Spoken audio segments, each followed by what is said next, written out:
It's your fault that they're calling me stinky at school. Why are you even a janitor? You stink. Stay away from me. My son started verbally abusing me around the time he was about to enter middle school next year. I guess he was probably being teased at school because I worked as a janitor. My name is Kathy Anderson. I was 34 at the time, and my son was 12. My husband passed away due to an illness shortly after our son started elementary school. To raise my son, I started working at a cleaning company. My son was a kind kid who often helped me, but in elementary school, he started to change gradually as he was ridiculed for my job. When he entered middle school, he started hanging out with kids who were not well liked, even getting caught playing outside at night. I was frequently called to the school due to his misconduct. Raising a child as a single mother was tougher than I had thought, but by his third year in middle school, his bad behavior stopped abruptly and he began to focus on studying. It seemed he was scared straight after witnessing his friends get caught by the police for shoplifting. I don't want to live a bottom-of-the-barrel life like you. I'm going to study, graduate from a good university, and lead an elite life by getting a job at a reputable company, he began to say. While I had mixed feelings about his words, I was relieved that he had finally started to show some motivation. I thought the priority was to let him focus on his studies. It was indeed joyous to see him entering a good high school and studying hard. And so my son was admitted to the high school he had hoped for. I was truly delighted. The high school my son attended was private, and both the admission fee and tuition were far from cheap, but I managed to cover them by increasing my shifts and tightening my budget. Hey, what's with this pathetic meal? I need to eat more nutritious things, you know. Give me better meat. I'm sorry, I'm doing my best, but paying the tuition is all I can manage. Then work harder. You're just feeding me this cheap food. Are you even my parent? It's a parent's duty to support their child. His verbal abuse got worse after he entered high school. Perhaps because many of his classmates came from wealthy families, he might have felt miserable about his own circumstances. To spare my son any embarrassment, I cut back on my own spending, buying nothing for myself and using everything I had for him. Although he's abusive now, I believe he will understand when he grows up. Remembering how kind he was in elementary school, I spurred myself on. I'm going to study abroad when I go to college. Huh? I want to go for about a year, so I'll need around $30,000 to $40,000. That much? You're not going to say you can't afford it, right? It's a parent's duty to fulfill their child's wishes. Don't use poverty as an excuse. I understand. However, if he goes to university, there will be more tuition fees. How could I possibly come up with the money for studying abroad? Even now, my life is already on a tightrope. So I asked the cleaning company to switch me to an early morning shift, and then started working at a 24-hour supermarket late at night. I worked at the cleaning company from 7 a.m. to 3 p.m., went home to prepare dinner for my son and do household chores, and then worked at the supermarket from 5 p.m. to midnight. On the days when the cleaning company was closed, I filled in part-time at the supermarket, working without a day off. In doing so, my son was able to enroll in a well-known private university he had wished for. Since I only graduated high school, I was happy that my son could go to university. In his second year, he went abroad to study. The university fees were substantial, so I could not cover all the study abroad expenses from savings and had to take out a loan. Life abroad seemed to cost a lot, and I often got requests for money from my son. But I thought it was pitiful to let him struggle in a foreign country, so I kept sending him money even though it meant accumulating debt. After a year, he successfully completed his study abroad and returned home, although it meant delaying his college graduation by a year. My son came back and immediately started asking for spending money again. Hey Derek, you're a college student now. Couldn't you get a part-time job? Huh? You think it's okay for your kid to work and have fun? Unbelievable. I don't mean it like that, but couldn't you try to earn your own spending money? I have my studies. That's a student's job. If I took on a part-time job, I wouldn't be able to properly job hunt. Do you want to ruin your kid's future as a parent? This is why I can't stand people with a low level of education. I'm sorry. My son was the same as ever, but I was relieved to be able to get him through college safely. He got a job at a pretty well-known company, and it felt like a weight had been lifted off my shoulders. Once he started working, he finally stopped asking for spending money, which made life much easier. But the debts from his college and study abroad were still there, so I kept working day and night. After 4 years of him working, I was almost done paying off the debt. My son never contributed any money to the house, but I managed. I tried talking to him about contributing a little if he's going to live here, but he said, You expect your child to give you money? Being a working adult means having social obligations, and it costs money. You, a cleaner, and I, who work at a large company, are not the same. So I never mentioned it again. It's tiring to argue like this every time I say something. Maybe by this time I was used to living like this and didn't find working day and night too hard. But unknowingly, maybe my body was screaming for a break. I was probably pretending not to notice. One day, while I was cleaning a certain building, I saw my son coming out of the elevator. I inadvertently called out to him, "Derek!" When he saw me, my son made a very annoyed face. Huh? Who are you? Excuse me? I don't know any dirty old woman like you. Don't talk to me so casually. It's annoying. Derek! It was a huge shock to be yelled at by my son like that. My son didn't even look at me properly and quickly left the scene. That night, after finishing my late night shift and returning home, my son, who should have been sleeping, was up drinking beer in the kitchen. As soon as he saw me, he shouted at me like he had been waiting for me. Hey, old woman, what are you thinking? What are you talking about? Why did you call out to me in a place like that? That's a crucial business partner for my company. Is that so? I've been cleaning that building for a long time. What a coincidence. Listen, even if you see me, don't call out to me. It's shameful if people find out my mom is a janitor. Don't embarrass me. Embarrassing? I've been raising you like this. What? Do you think you can sell me a favor with that? I don't mean it like that. Anyway, if you see me outside, we're strangers. Don't casually talk to me. It's a shame for me if people know someone like you is my parent. It was quite a shock. I had been working day and night like a workhorse for the sake of my son, never expecting him to say something like this. I had been hoping that one day he would change, but now it felt like that day would never come. As I worked with these thoughts in my mind, I slowly started to feel faint. When I came to, I was lying in a hospital bed. The doctor told me it was due to overworking. You seem to have accumulated a great deal of fatigue. You've been pushing yourself too hard, haven't you? Did I pass out? Your colleagues were worried. They said you always work too hard, Mrs. I see. I ended up staying in the hospital for about a month for recovery. Of course the hospital staff contacted my son, but not once did he visit me during that time. But my colleagues took turns visiting me in the hospital, which was very encouraging. The person who rushed to see me first when he heard I collapsed was Mr. John Harrison.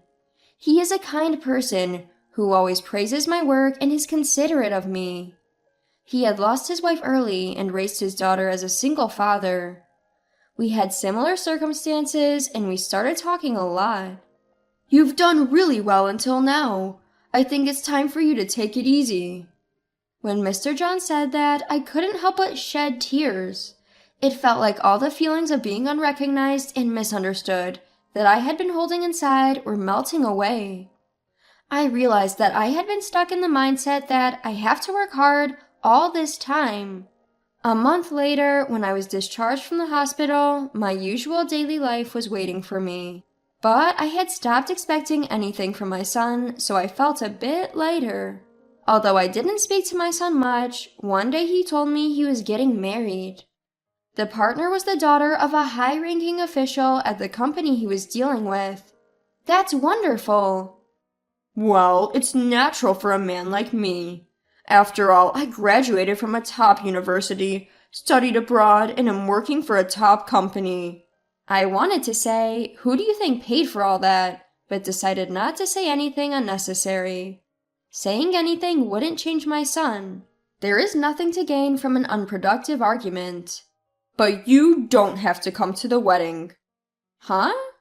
It would be embarrassing to have a parent like you come, so I decided to rent a parent. What do you mean by rent a parent? See, it's an era where you can even rent a family. If I can have someone who looks much richer than you attend as my mother, it would make me look good. You're having someone else attend as your mother? That's far better than you coming. So that's what you thought. Of course. You are not suitable for a top-class man like me. Don't come to the wedding as a poor, low-class person who scrapes by. Okay, then I don't care about you anymore. I'm going to move out of this house once I get married, and I'll never come back. I'm cutting ties with you. Okay, if that's what you want, I don't mind. Well, with that settled, I'll finally be free of having to see your poor face ever again. With that, my son announced his plan to move to his new place a week before his wedding and left. I said nothing and merely watched as he walked away. I thought at last everything was over. There was still one concern I had, but I didn't share it with my son. Little did I know how it would unfold. On the wedding day, my son called me incessantly, like a madman. Being quite busy, I initially decided not to answer, but his relentless calling left me with no choice. What the hell are you doing? Pick up the phone straight away. Not like you have any serious business anyway. I'm actually quite busy, so what's up? Isn't today your wedding day? Yeah, that's why I'm calling you. Get over here right now. Huh? What are you talking about? I'm inviting you to my wedding. Be grateful and come now. You don't want to see a poor person like me again, do you? Wouldn't you be embarrassed if I attended? You got a stand-in, didn't you? Quit the chatter and just come. You'll get to see your son in his glory. As I said, I'm busy. I don't have time to attend such a thing. Such a thing? Yes, so goodbye. As I was about to hang up, my son stopped me in a panic, his voice desperate. You wouldn't happen to know a guy named John, would you? The CEO of the company where my bride's father works? Why so? He approached me all smiles, saying he owed you a lot. Oh, you mean John Harrison? Yes, him. He's the guest of honor today. He said, I'm overjoyed that my precious employee's daughter is marrying Kathy's son. Oh, I'm quite familiar with John. Really? How do you know the CEO of such a big company? I told you before, didn't I? I work as a cleaner in John's company. That building? John is the CEO of the building where I met my son at work. He's a wonderful boss who cares for each and every one of his employees and is even friendly to us cleaners. We got talking when I once returned something he had left behind at the washstand while I was cleaning the toilet. How come you're friendly with the CEO of a big company while you're just a janitor? We found out that we're both single parents and found a lot in common. And then he asked why you weren't there. He said, you wouldn't neglect to invite your mother, would you? Why not introduce him to the stand-in mom? He knows what you look like. It'll give us away. Oh, really? It's not, oh, really? Just get over here now. I told you I'm not going. Ever since he found out that I raised my son alone, he's been quite caring and a good listener. When my son told me the name of his fiance's father's company, I was truly surprised. I never dreamed that my son would marry the daughter of an executive working for John's company. I had already told John about this, and also that my son had rejected the idea of me coming to the wedding. John then told me he had a good idea and asked me not to tell my son about our acquaintance until the wedding day. You gotta come or I'll look bad. You're going around telling folks how you struggled to raise me all by yourself. And then everyone's like, you gotta thank your mom or something. And what about you, Derek? Thanking me? Are you nuts? Parents are supposed to raise their kids. Why should I have to be grateful for that? But this is making me look like a chump. It's your job as a parent to fix this. Get over here and brag about how I am such a good son to everyone. Hearing that makes me want to go even less. What? Are you even a parent? What goes around comes around. You're not a child anymore. Take responsibility for yourself. Parents aren't all powerful, and I'm not your parent anymore. With that, I hung up the phone. John was asked to give a speech as the guest of honor at the wedding. Later, he said he gave a great speech with a smile on his face. Someone had recorded the speech, and John showed it to me. Ladies and gentlemen, his mother has tirelessly raised her son, Derek, single-handedly, day and night.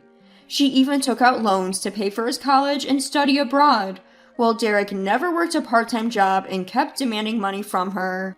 Now a fine working adult, he never contributes a dime at home and keeps spouting nastiness. On this fine day, he even told her not to come to his wedding because she would embarrass him. Let's give a big round of applause for our outstanding groom.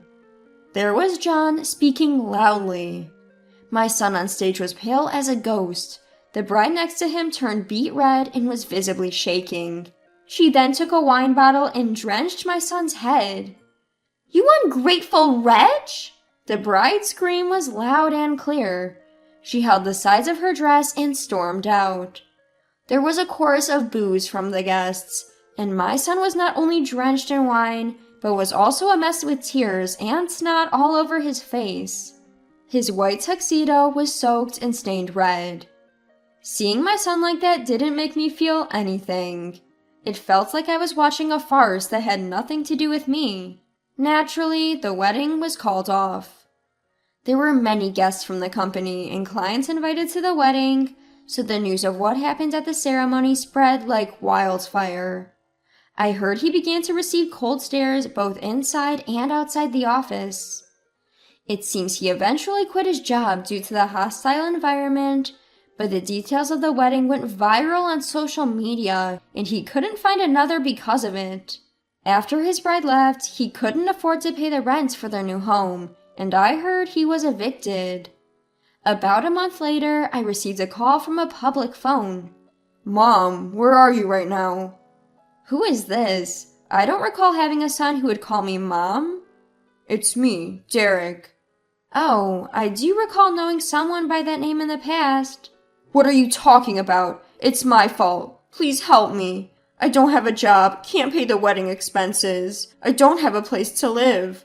When I came home, you weren't there and someone else was living there. Oh, I moved from the old house. The day of your wedding day was moving day, remember? That's why I said I was busy. Where did you move to? There's no need for me to tell you. You're a stranger now. I'm living in a park now. A park? Did you become homeless? Yes, I'm living off picking up cans. You, who look down on janitors, are now picking up cans? That's a pity. Don't you feel sorry for me? Not at all. We're no longer related. Please never contact me again. Goodbye. But... I hung up. After that, he never called again. He might not have money to make calls anymore, but it's not my concern. I have no intention of ever seeing or getting involved with him again. Later on, I got remarried to John. His daughter, who had already married and moved out, was very happy about our marriage. From now on, just the two of us are planning to live our second lives happily as a couple.